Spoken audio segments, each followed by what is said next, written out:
اللہ نے یہ head light ہمیں اور آپ کو دی ہے، ان کے لیے روشنی بھی چاہیے خارجی. تو ہمیں اور آپ کو اپنی 24 گھنٹے کی معمولاتی زندگی میں روشنی چاہیے. اس کے بغیر کچھ نہیں ہو سکتا، یہ طے ہے. دن میں روشنی کس سے لیتے ہیں؟ سورج سے. اور رات کو کس سے لیتے ہیں؟ چراغ سے. تو اللہ نے اپنے نبی کو مصباح منیرہ کہہ کے متعارف نہیں کرایا کہ وہ روشن چراغ ہیں، نہ ان کو شمسم منیرہ کہہ کے متعارف کرایا کہ وہ روشنی پھیلانے والے سورج ہیں. کیونکہ سورج اور چراغ کا مفہوم گردشِ لیل و نہار سے الگ الگ ہو جاتا ہے. الشمس کی ضرورت جب تک ہے وہ اپنا کام کرتا ہے، اس کو ہم نہار کہتے ہیں. لیکن اللیل میں الشمس کا کیا کام؟ وہاں تو پھر مصباح چاہیے. اللہ نے اپنے نبی کے تعارف میں ایک ایسا جامع لفظ استعمال کیا جس میں دونوں ترجمے شامل ہیں. سراج. اللہ نے اپنے نبی کو نہ شمس کہا اور نہ مصباح کہا، بلکہ کیا کہا؟ سراج، جس میں دونوں مفہوم شامل ہیں. سراجا وہاجا کہیں گے تو پھر اس سے مراد سورج ہوگا، اور سراج کے مفہوم میں چراغ مفہوم شامل ہے. اللہ نے اپنے نبی کے تعارف میں فرمایا کہ وَسِرَاجًا مُنِيرًا، ہم نے اپنے نبی کو سراج منیر بنا کے بھیجا. اگر تم دن میں وقت گزار رہے ہو تو میرا نبی سورج بن کر تمہارے لیے روشنی پھیلاتا ہوا ملے گا. اگر تم رات میں آ گئے تو میرا نبی روشن چراغ بن کے تمہیں روشنی عطا کرے گا. میرا نبی تمہارے دن میں بھی تمہاری ضرورت ہے، رات میں بھی ان کے بغیر کام نہیں چلے گا. نبی علیہ الصلوۃ والسلام کی سیرت اور آپ کی سنت، اسی کی محبت دل میں پیدا ہو. ہم اور آپ یہاں جمع ہوئے ہیں. صحابہ کے تعلق سے چند باتیں، بلکہ 2 ہی جملے عرض کروں گا صحابہ کے تعلق سے. عظمت صحابہ بھی عنوان میں شامل ہیں، تو عظمت صحابہ کے تعلق سے گھنٹوں کا بیان تو نہیں کر پاؤں گا، کرنا بھی نہیں چاہیے، مجھے وقت کی پابندی کرنی ہے. بس 2 جملے اگر یاد کر لیے تو عظمت صحابہ کے حوالے سے اپنی عقیدتوں کا صحیح اظہار ہو جائے گا. اور جو میں آپ کو بتانے جا رہا ہوں عظمت صحابہ کے تعلق سے، دراصل انگلینڈ کی سرزمین پہ لندن میں میرا بیان چل رہا تھا اسی موضوع پر. جب میں بیان سے فارغ ہوا تو میرے پاس ایک سوال آیا، اور سوال میں یہ بات تھی کہ صحابہ اور اہل بیت میں کیا ہے؟ صحابہ اور اہل بیت میں فرق کیا ہے؟ تو جو بات میں نے وہاں عرض کی تھی لندن میں، وہی میں آپ کو سنائی دیتا ہوں. بڑے کام کی بات ہے، 2 جملوں میں آپ کو سمجھنا ہے عظمت صحابہ، عظمت اہل بیت.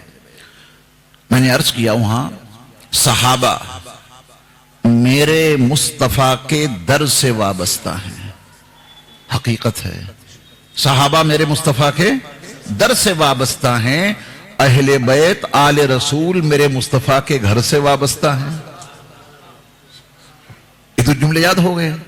صحابہ میرے مصطفیٰ کے در سے وابستہ ہیں، اہل بیت آل رسول میرے مصطفیٰ کے گھر سے وابستہ ہیں. میں اپنے مصطفیٰ صلی اللہ علیہ وسلم کے نہ در والوں کو چھوڑوں گا نہ گھر والوں کو چھوڑوں گا. دونوں سے محبت، دونوں سے عقیدت، یہ اہل سنت والجماعت کا خصوصی طرہ امتیاز ہے. اور جو اس حقیقت سے نہ آشنا ہو گیا پھر وہ فرقوں میں بٹ جائے گا، پھر جنت سے بہت دور ہو جائے گا. یاد ہو گئے جملے عظمت صحابہ کے حوالے سے؟ صحابہ میرے مصطفیٰ کے در سے وابستہ ہیں، اہل بیت آل رسول میرے مصطفیٰ کے گھر سے وابستہ ہیں. سرور کائنات صلی اللہ علیہ وسلم سے حقیقی محبت کا تقاضا یہ ہے کہ ان کے در والوں سے بھی محبت رکھی جائے، ان کے گھر والوں سے بھی محبت رکھی جائے، تبھی نجات ملے گی. اور جب ان کے در والوں سے محبت رکھیں گے، ان کے گھر والوں سے محبت رکھیں گے، تو ان کے صدقے میں ہم اور آپ بھی انشاءاللہ نبی علیہ الصلوۃ والسلام کے محبین میں شامل ہو جائیں گے. اب 5 منٹ بچے ہیں. جو میں نے ٹائم لیا ہے عزیزم مولانا مفتی محمد اسد صاحب سے، تو میرا جو نعتیہ کلام نور سحر کے نام سے نشر ہوتا ہے، اس کی جو سب سے پہلی نعت ہے، پہلے تو حمد ہے اس میں، لیکن حمد کے بعد جو سب سے پہلی نعت ہے اس کے 2-3 اشعار سن لیجئے۔ ہے تمنا سیرت خیر البشر لکھتا رہوں، آمین آمین۔ یہ پہلی نعت ہے میری اس مجموعہ کلام کی۔ ہے تمنا سیرت خیر البشر لکھتا رہوں، صبح لکھوں شام لکھوں عمر بھر لکھتا رہوں۔ بہت خوب ماشاءاللہ۔ والضحا والشمس لکھوں والقمر لکھتا رہوں، بے شک۔ والضحا والشمس لکھوں والقمر لکھتا رہوں، آپ کو بدر الدجا نور سحر لکھتا رہوں۔ بہت خوب۔ میں نے اسی لفظ سے اپنی کتاب کا نام رکھ دیا نور سحر۔ سحر۔ آپ کی جو تشریف آوری کا وقت ہے نا وہ نور سحر۔ نور سحر۔ چلیے، اور اس میں بہت سارے اشعار ہیں صحابہ کے تعلق سے، مقطع میں سب کچھ آ جائے گا کیونکہ عظمت صحابہ بھی اس میں شامل ہے نا، تو مقطع میں عظمت صحابہ کا پورا مضمون موجود ہے، وہ دیکھیے گا۔ عرض کیا ہے کہ مل گئی آزاد جن کو صحبت فخر رسول، بہت خوب بہت خوب۔ مل گئی آزاد جن کو صحبت فخر رسول، ہے فریضہ میرا ان کو معتبر لکھتا رہوں۔ بہت خوب بہت خوب ماشاءاللہ۔ فریضہ ہے میرا، کیونکہ جس نے ان کو غیر معتبر کہا اس کا ایمان ہی غیر معتبر ہو گیا۔ بے شک، یاد بے شک۔ رکھیے گا، جی جی۔ صحابہ کو معتبر ماننا اپنے ایمان کو اللہ کی بارگاہ میں معتبر بنانا ہے، جی۔ اور جو ان کو معتبر نہیں مانتا رب کعبہ کی قسم اس کا ایمان اللہ کی بارگاہ میں معتبر نہیں۔ بے شک۔ مل گئی آزاد جن کو صحبت فخر رسول، ہے فریضہ میرا ان کو معتبر لکھتا رہوں۔ ایک اور نعت ہے جو بہت پڑھی جاتی ہے، جی پوری دنیا میں پڑھی جاتی ہے، اس کے چند اشعار دیکھیں۔ اور انگلینڈ میں تو یہ نعت اتنی مقبول ہے، کوئی جلسہ ہوتا ہے تو ایک سید عزیز الرحمان شاہ صاحب ہیں جنہوں نے اس فقیر کا سلام بھی پڑھا ہے، جی جی۔ ان سے اس کا اتنا مطالبہ ہوتا ہے، وہ یہ نعت پھر وہاں ضرور پڑھتے ہیں۔ ہندوستان میں بہت پڑھی جاتی ہے نعت۔ فضاؤں میں بسی خوشبو زباں پہ کس کا نام آیا، بہت خوب ماشاءاللہ۔ نام آتے ہی فضا معطر، ان کا نام زباں پہ آیا فضا معمبر، خوشبو ہی خوشبو۔ فضاؤں میں بسی خوشبو زباں پر کس کا نام آیا، وہی حضرت محمد عرش سے جن پر سلام آیا۔ بہت خوب، سبحان اللہ سبحان اللہ۔ نبی امی لقب لیکن معلم سارے عالم کا، رسالت کو ہے جس پر ناز وہ خیر الانام آیا۔ انعام آیا، بہت خوب، کتاب سبحان اللہ۔ زندگی کا ہر ورق روشن ہوا جس سے، کتاب زندگی کا ہر ورق روشن ہوا جس سے، وہی فاران کے دامن سے ایک ماہ تمام آیا۔ بہت خوب ماشاءاللہ سبحان اللہ۔ یقیناً بخش دے گا رب عالم مجھ سے عاصی کو، عاصی گنہگار کو کہتے ہیں۔ یقیناً، میں نے شک شبہ کا جملہ ہی نہیں استعمال کیا، میں نے تو انا کا ترجمہ کر دیا۔ یقیناً جی امید لگاؤ تو اس میں کچھ ڈھیلا پن نہیں ہونا چاہیے، شاید بخش دے گا، شاید کا مطلب کیا، امید ہی رکھنی ہے تو پورے یقین کے ساتھ آپ جملہ دیکھیں، وہ شعر دیکھیں، مصرع دیکھیں۔ یقیناً بخش دے گا رب عالم مجھ سے عاصی کو، اگر وہ حشر میں کہہ دیں کہ یہ میرا غلام آیا۔ بے شک بے شک بے شک، اگر وہ یہ کہہ دیں تب بھی بخشش میں کوئی شک نہیں ہے بالکل۔ یقیناً بخش دے گا رب عالم مجھ سے عاصی کو، اگر وہ حشر میں کہہ دیں کہ یہ میرا غلام آیا۔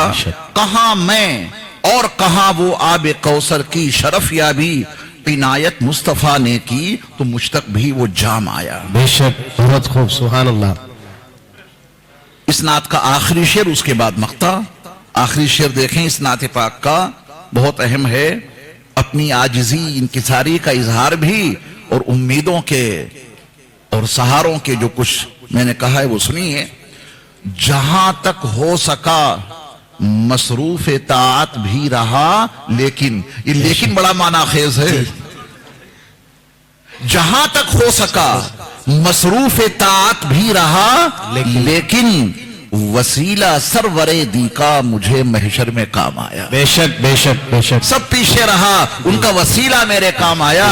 عبادت پہ زیادہ غرور مت کرنا، یہ نماز اللہ سے قریب ہی نہیں کرتی، دور بھی کر دیتی ہے۔ یہ نماز نمازی کو اللہ سے دور بھی کر دیتی ہے۔ وہ کون نمازی ہیں جن کو ان کی نمازیں اللہ سے دور کر رہی؟ متکبر نمازی، نماز کیا پڑھ لی اپنے آپ کو پتہ نہیں کیا سمجھنے لگے. جی کبھی تکبر مت کرنا کسی عبادت کے بعد، وہ عبادت پھر اللہ سے دور کر دے گی. عبادت آدمی میں، عابد میں عاجزی انکساری پیدا کرے تو ٹھیک ہے. ایک جملہ آپ نے بارہا سنا ہوگا کہ صاحب نماز خشوع خضوع سے پڑھنی چاہیے. آپ کسی سے پوچھئے خشوع خضوع کا مطلب کیا ہے، میں آپ کو بتا دیتا ہوں 2 لفظوں میں. یہ بدن جھکے تو خضوع اور دل جھکے تو خشوع. ہم تو اٹھک بیٹھک بدن سے کرتے ہیں، دل کہاں جھکتا ہے اللہ کے سامنے. جس دن اللہ کے سامنے یہ دل جھک گیا، رب کعبہ کی قسم دل کی دنیا بدل جائے. بے شک بے شک. سمجھ گئے خشوع خضوع؟ ٹھیک ہے نا. اب ایسے نماز پڑھنا، خالی باڈی نہیں جھکانا کبھی رکوع میں کبھی سجدے میں، یہ خضوع ہے. دل میں خشوع ہو، دل اللہ کے سامنے جھک گیا، مسئلہ حل ہو جائے گا انشاءاللہ. تو عرض کیا ہے کہ جہاں تک ہو سکا مصروف طاعت بھی رہا، لیکن وسیلہ سرور دی کا میرے محشر میں کام آیا. انہی کا وسیلہ کام آیا، باقی تو سب سبب کے درجے میں ہے. جب میں طالب علم تھا، حفظ کر رہا تھا بلگرام میں، تو ڈاکٹر رفیق بلگرامی صاحب آیا کرتے تھے. انہوں نے ایک نعت سنائی ہم طلبہ کو. انہوں نے اس نعت میں بلگرام کا استعمال کر لیا، یعنی شہر بلگرام کا نام انہوں نے ذکر کیا. میں نے اسی وقت ارادہ کر لیا کہ یا اللہ کوئی موقع ہوگا تو میں بھی 12 سال کی عمر کی بات بتا رہا ہوں آپ کو. 12 سال سے میں شاعری جانتے ہی نہیں کسے کہتے ہیں. یہ کچھ واردات ہیں، وجدان ہیں جنہوں نے یہ روپ اختیار کر لیا. تو میں نے اسی وقت ارادہ کیا کہ میں بھی کبھی انشاءاللہ بلگرام کو اپنی نعت میں استعمال کروں گا. سفر حج پہ تھا، مدینہ منورہ حاضری ہوئی، وہاں سے واپسی کے موقع پر گنبد خضرا پہ جو نظر پڑی اس وقت کا شعر دیکھیں آپ. ٹھیک ہے نا جی. منظرنامہ ذہن میں ہے. جی. واپسی کا وقت، گنبد خضرا کا حسین منظر نگاہوں کے سامنے ہے اور واپس بھی جانا ہے. صلاۃ و سلام پیش کیا ہے آخری، اس کے بعد گنبد خضرا پہ نظر، واپسی. تمنا اور مجبوری دونوں چیزیں یاد رکھیے گا، تمنا اور مجبوری. نظر آزاد کی تو گنبد خضرا پہ ٹھہری تھی. بہت حقیقت بتا رہا ہوں. نظر آزاد کی تو گنبد خضرا پہ ٹھہری تھی، نہ پوچھو کیسی مجبوری میں سوئے بلگرام آیا. بے شک بے شک. کیا خوب ہے، سبحان بڑی اللہ. مجبوری تھی تو بلگرام آئے، ورنہ تو وہیں رہتے. نظر آزاد کی تو گنبد خضرا پہ ٹھہری تھی، نہ پوچھو کیسی مجبوری میں سوئے بلگرام آیا. فضاؤں میں بسی خوشبو زباں پہ کس کا نام آیا، وہی حضرت محمد عرش سے جن پر سلام آیا. بہت خوب، سبحان اللہ. ایک نعت پاک جو بالکل تازہ لکھی ہے میں نے، اس کے چند اشعار آپ کو سنائی دیتا ہوں. ٹائم زیادہ تو نہیں ہوگا مفتی صاحب؟ جی جی. چلیے. بالکل تازہ نعت، ابھی مطلب اس کے بعد میں نے کوئی نعت ابھی تک نہیں لکھی ہے. اور اس نعت کی خصوصیت جو یہاں شعراء حضرات موجود ہیں وہ محسوس کریں گے، اس میں کوئی شعر نہیں ہے. پوری نعت میں کوئی شعر نہیں ہے، ٹوٹل مطلے ہیں. جی. سارے کیا ہے؟ مطلے ہی مطلے ہیں. مطلے ہی مطلے ہیں.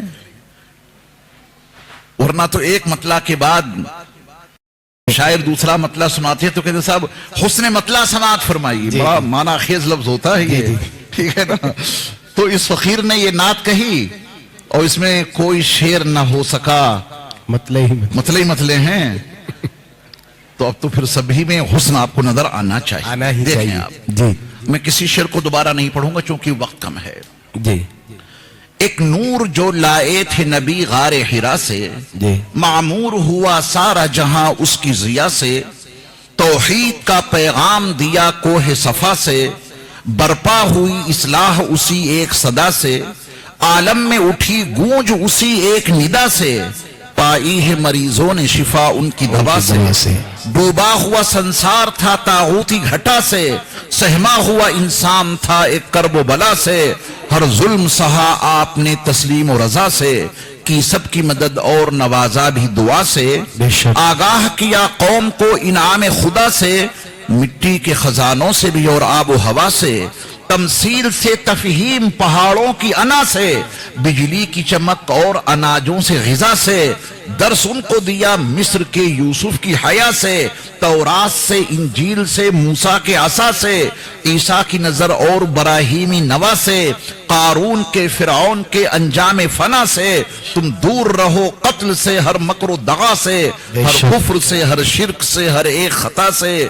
مشہور ہوا دین نبی صدق و صفا سے، ابو بکر و عمر اور خدیجہ کی وفا سے۔ بہت خوب۔ محفوظ ہوا دی کا قلعہ جور و جفا سے، عثمان کی سخا اور علی شیر خدا سے۔ یہ شعر بہت توجہ سے سنیے گا۔ جی جی۔ مکے سے مدینے میں جو پہنچے تھے قبا سے، واہ سبحان اللہ۔ یعنی یہ جو سفر مجھے بتانا تھا اور اس میں مجھے حسن مطلع بھی باقی رکھنا تھا، جی۔ تو مکے اور مدینے سے اگر یہی بات رکھی جاتی تو پھر یہ مطلع نہ بن پاتا، ٹھیک ہے نا۔ اب اس میں قبا بھی لانا ہے۔